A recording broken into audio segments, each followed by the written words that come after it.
What's going on, everybody? Travis Fowler, Harkrider, is back with you again with another edition of the Four Corner Podcast. And my watch is going off right now. Hold on just a second. It just told me that it's time to do one of my favorite things ever, and that's talk pro wrestling. And over the last couple weeks, it has been an amazing time to be a professional wrestling fan.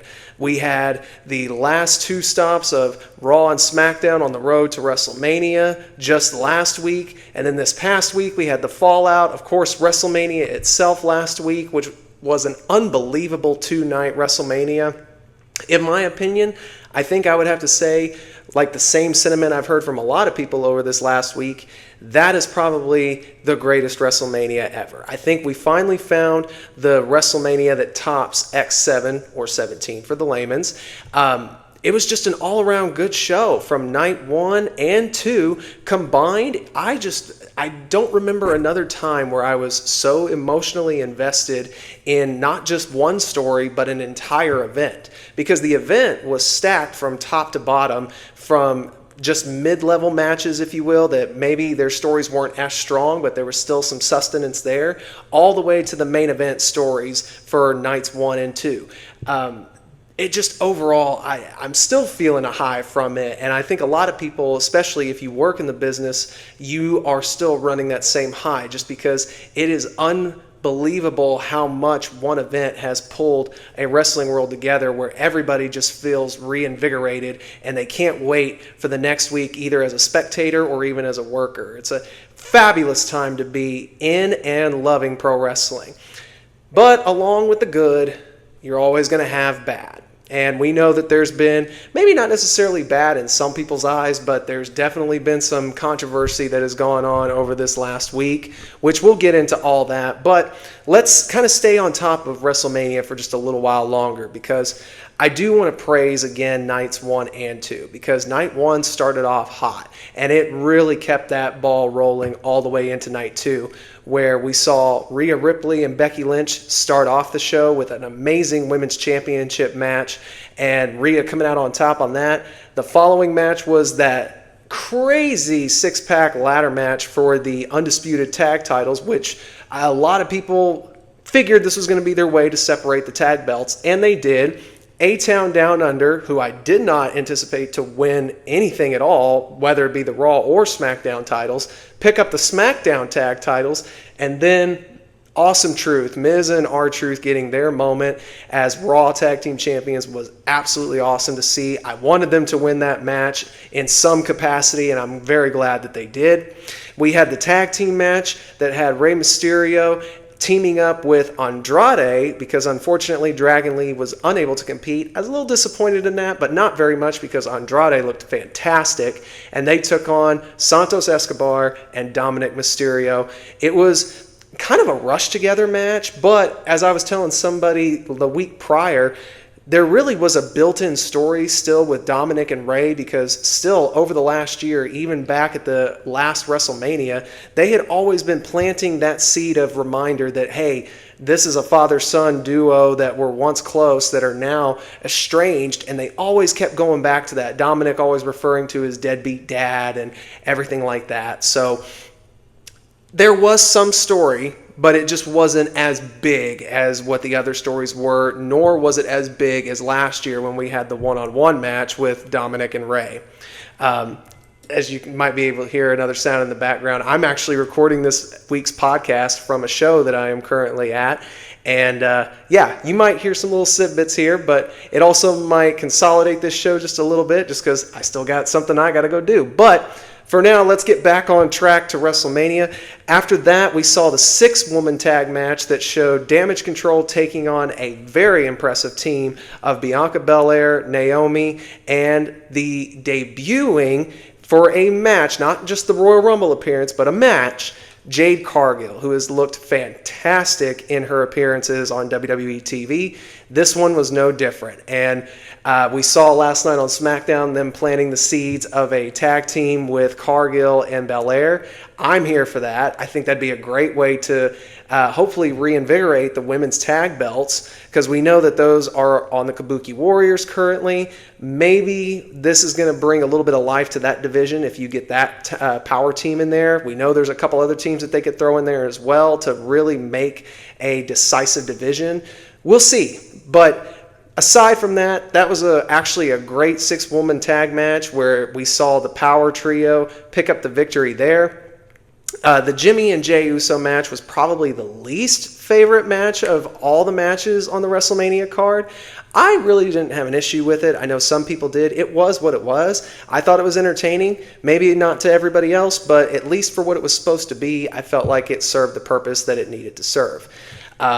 Then you had, oh God, so many matches took place. You can't forget about the Intercontinental title match that went on with Sami Zayn and Gunther stealing the show on night one. Sami picking up a huge win and the Intercontinental title, and snapping the winning streak, or I should say the title reign, the 666, if you can believe that day streak, of Gunther with the Intercontinental title in a fantastic match that saw him pull off a brainbuster from his old pal El Generico. I bet he was happy down in Mexico watching that take place.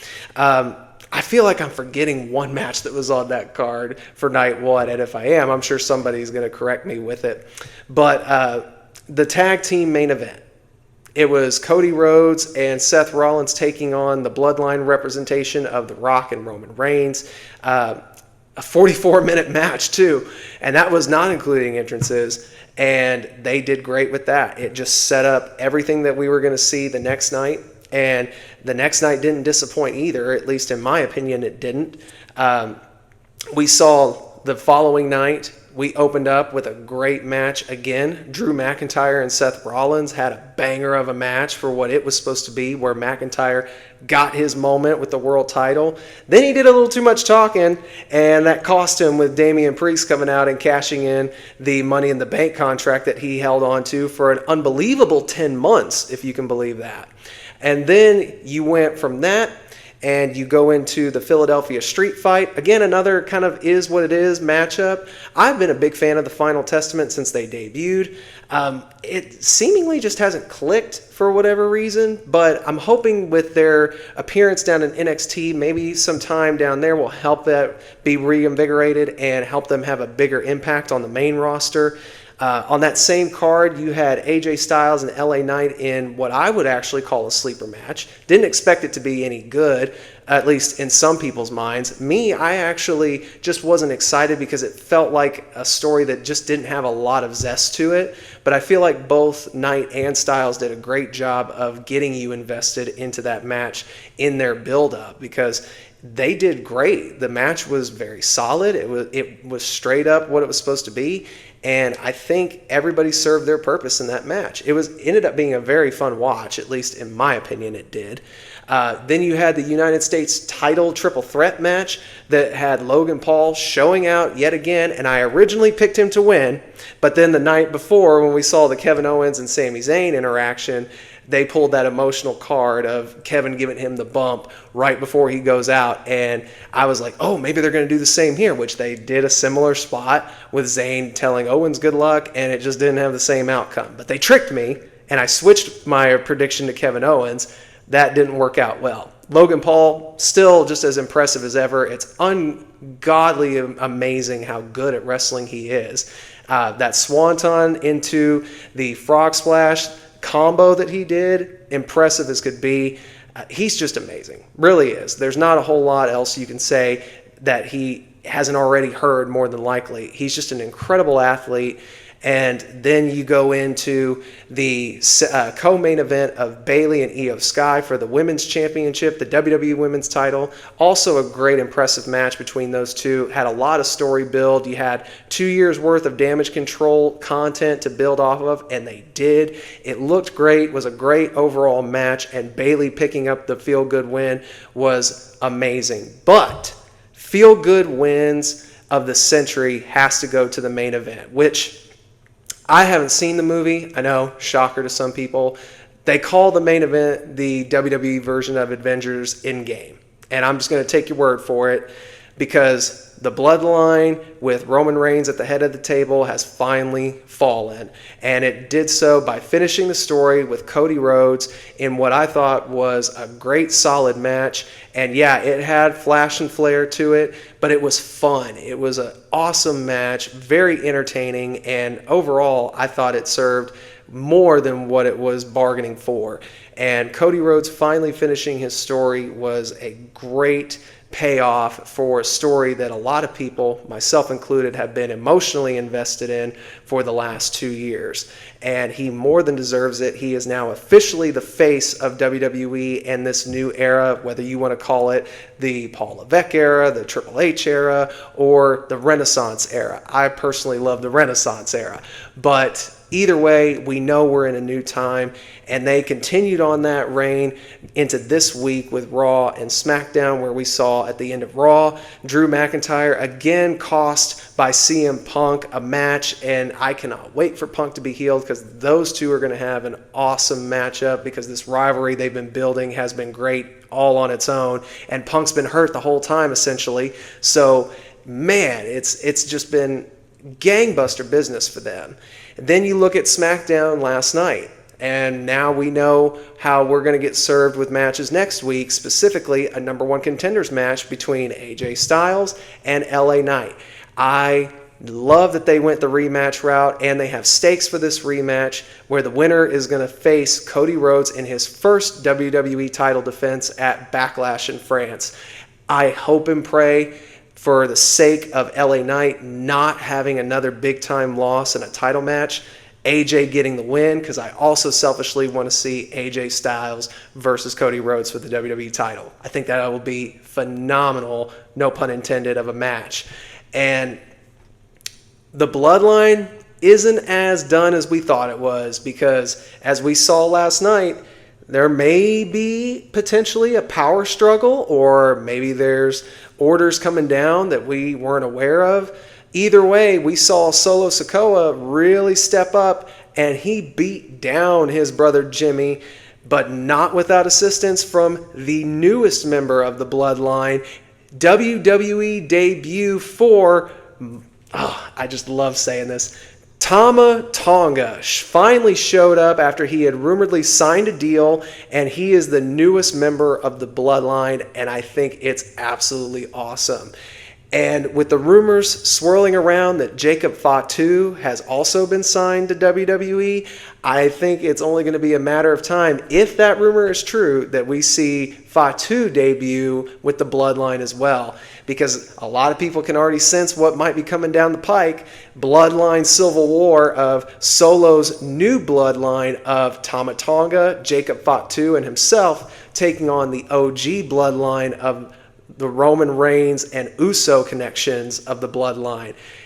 Man, it just, I think it's going to be fun to see a face Roman Reigns and face Usos of the original bloodline against this new version. Yeah, this is going to be what some people, they'll diss the NWO Hollywood, NWO Wolfpack storyline from the WCW days. This is that, only I will say it's better. And I was a fan and still am of NWO Wolfpack. Too sweet for life. But this is going to be that much more fun because it's under WWE and they've done nothing but gold business with the bloodline story. So it's still going strong. Cody Rhodes as champion, I think, is going to be a fun ride. WWE is just doing all-around great business right now, breaking all kinds of attendance records, merchandise sales. WrestleMania is now the second most live-viewed programming on the Peacock streaming service, only behind the NFL and I believe their playoff games. And it's now the most streamed show, WrestleMania 40, on that same service. So WWE is rolling on that track, and they are white hot right now. But like I said at the beginning, where there's good, there's always going to be some bad, or at least some controversy. And unfortunately, it's coming at the expense of AEW. But before I get into the AEW stuff, I've got to make mention to the Ronda Rousey controversy that's been going on for the last couple of weeks.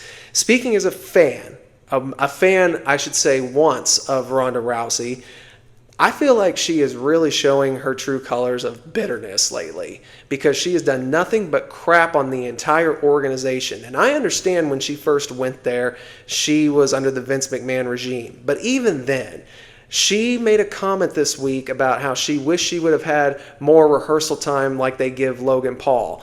And it's like, I don't see how she can actually legitimately make that statement, considering she was looked at as the golden purchase, if you will, when she first came in back in 2019 or 2018 is what it was. She had that tag team match at WrestleMania with Kurt Angle against Stephanie and Triple H, and then for a whole year she was booked strong and didn't really suffer any defeats, was put on this pedestal, but then you get to WrestleMania and then she goes and does whatever it is after Mania for it was 3 years. She shows up at Royal Rumble 22, wins it, and then just apparently had the worst of times in WWE from that point forward.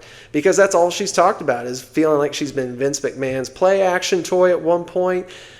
Then accusing Drew Gulak of touching her inappropriately, which he refuted that by saying what happened was a complete accident and he went to shake her hand and it touched there, where she's making it sound like that he did it on purpose and that that's just part of the toxic culture, if you will, of WWE, and unless things change, she won't be going back. But as I recall, you were there through most of Triple H's time and you praised him. And honestly, with the story that came out on Drew Gulak and him defending himself, I actually believe him over Rousey, to be honest. I think his story is more valid than her side of it, I guess is how you can put it. But now he's been removed from appearances. He wasn't able to go to the Hall of Fame and was removed from WrestleMania weekend. This past week on NXT, his name was removed from the graphics for No Quarter Catch Crew, and apparently there's no creative plans for him at this moment going forward. So I think Ronda Rousey should be ashamed of herself. I think her going around and making all these accusations and claims is just to spread word of her book, but she's doing it in the wrong way. Again, as a guy who was once a fan of hers, to see her go from this dominant champion to getting beat twice in the UFC and then just outright quitting because she couldn't handle a loss, to then just dogging a company that actually treated her very well for her whole run up until the last couple of years, where she likes to say she wished she would have had rehearsal time. You have a performance center with WWE where you could go down, I'm sure, on your own time and work on your in-ring work and your mic skills, because the mic skills definitely needed improvement, but you didn't do that. So if you have the resources available and you don't take advantage of them, whose fault really is that? It's not on the company's fault that you're working for. If there's a common denominator that, hey, all these issues are around you and they're a problem, but you're in each and every one of these issues, maybe it's you that's the problem. I don't know. I've soured a little bit on Ronda as a fan, which is very painful for me to say. Again, loved her run in the UFC and was on that bandwagon of she's a great fighter. And then she made claims also that she's the greatest fighter to ever live. If we're being honest, she's not in the conversation for the overall fighter. And when it comes to female fighters, you probably could have at one time made that argument, but then Amanda Nunes made sure to knock that out of the park and her skull when she KO'd Ronda in her second straight loss, and then went on to be the most dominant UFC women's champion of all time. But I will get off my soapbox on that because I have another soapbox we can go to, and it's been the AEW controversy that we've seen for this last few days. I can't begin to tell you as a fan how disappointing it was that they aired that all-in footage from Wembley, because really it didn't serve any purpose. But honestly, that was the major issue, and I'll go more into that in a minute. But there's actually been 3 issues that I had with AEW, and it all took place on this episode of Dynamite this past week. One has been ongoing, and that would be the Mercedes Moné situation. She is apparently not scheduled to wrestle until Double or Nothing, and she's getting a title shot, the TBS title nonetheless, but still a title shot. And she's not scheduled to have a single match in between that time, but yet you work for a company that says rankings matter. They have a ranking system again that they're implementing, but she hasn't had a match. Yet she's a contender for a title already. I understand it's wrestling, but if you're going to implement a ranking system and use it as part of your story building process, you can't just simply have somebody, like they've hinted at, can pay her way to a title match. I understand that you're giving her the CEO gimmick and things like that, but to me, you're just still crapping on your ranking system. So now you don't even buy into your own thing, so why should anybody else? That's what you're telling me. And this whole who attacked her story, I don't think is really going to play out all that well. I don't know. It just overall, I don't think it's a good move on AEW's part to hold out all the way till Double or Nothing, because right now the acquisition of Mercedes Moné, this is no in part to her as a talent or her in-ring ability at all. This goes to the booking decisions that are made. Right now, it's apropos that she's booked on a show for Double or Nothing being the name, because nothing is what we've gotten out of it so far. And so far, I don't see anything that has been worth the price that they've paid, whatever it may be, for Mercedes Moné. When we've seen Kazuchika Okada and Will Ospreay, who also reportedly got fat contracts, both have already competed on Dynamite, and they've been signed to the company for just a little bit longer than what she has. So there's some kind of issues there. I don't know what it is, but they need to rectify that. That's problem one, and that's the most minor. Problem two goes to the Will Ospreay promo that he did, where he very poignantly, and as it's being reported, it was his idea to do so, he took the shot at Triple H, talking about the only grinding that he ever did was grinding on the boss's daughter, and that got him to where he's at. Very low blow, very stupid for him to do. And this is coming off of a promo, or honestly out of an interview that Triple H did during WrestleMania week with Pat McAfee, where he just simply stated that, hey, listen, maybe some people aren't for this grind, and that's fine. If you don't want to do that, then and you want a lighter schedule or whatever, that's on you. But he never once mentioned Will Ospreay's name. He just said, if that's not what you want to do, then I don't want you on my team anyway. But never once did he bring up his name. But the internet wrestling community, like they seem to do, decided to say he was talking about Ospreay, which has now gone over to him, and they went ahead, assumed and glued it to him, so he fired back, and it just was not an overall good look. If he would have just stuck to talking about Bryan Danielson and hyping up their match next weekend at Dynasty, you would have been much better off. But doing that low blow shot to Triple H at this point, or Paul Levesque as the human being, it's just unnecessary. It wasn't needed, and to me it's just lowbrow and low class. Problem two, but now we move to problem three, and again it's the all-in Wembley footage, because I still don't understand what it was they looked to accomplish here. Trying to implement it as part of the Bucks and FTR storyline is stupid. It really is, because now you're trying to play off real friendships that FTR has with CM Punk, and that's stupid because it makes no sense to throw this guy in here. The guy doesn't work for your company anymore, but you're showing this footage that is really only proving everything that he said happened. So he's not looking bad like I'm sure you were hoping it would do. But reportedly, both Khan and the Bucks wanted to do this. This was one of the times I was hoping for a bait and switch. And I wish they would have just parried it or made fun of it in some kind of way. But no, we got the real footage. And really, I don't know if anybody's going to benefit from him. I will say it looks like maybe Jack Perry will, because as New Japan held an event just this weekend, and he had merchandise sell out on his website. He got booed and was doing the CM Punk move and references during his match for New Japan. So maybe it'll work for him. But as for AEW, it's just not a good look, you know? And great, you spiked the rating from 747,000, I think it was last week, to 819,000 this week. Great, you're still not at 1 million, and I guarantee you that number won't be the same next week either. So I think at this point, someone really needs to just address the fact that AEW needs help, because the booking decisions that they are making are not good. I know they're trying to do stories. They've got a few that they've been working on. Some are good, some are all right, and then stuff like this just makes other stories that could be good absolutely terrible.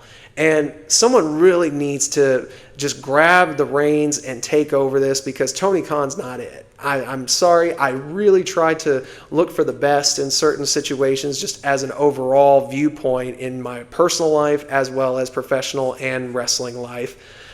But I don't see the upside in this. I really don't. Maybe there will be, but right now the only upside is for CM Punk. And the guy doesn't work for your company anymore. He works for the opposition. So really all you did was help the other company. You helped your rival. So good job, I guess, on that, but not really. So, but that's my take on this entire last week of wrestling. I'm going to give it up to you guys. What did you think about the All-In Wembley footage? Do you think it was the right move to make? Or do you side with me and say it was just a bad move altogether? Sound off in those comments down below. Also, what did you think of WrestleMania 40? Do you agree with myself and a few others that it is the greatest WrestleMania, even topping 17? Let me know in those comments down below. Make sure you're following us on all of our social medias, X, Instagram, and Facebook. And make sure you're subscribed here to our YouTube channel. And you've hit that little bell notification so that you're notified anytime a new video is uploaded to the channel. Make sure you're liking and sharing our videos around. We are so close to that 100 subscriber mark, so please help us reach that milestone. And I will be back next week to talk more pro wrestling. But until that time, you all take care, God bless, and continue to love pro wrestling.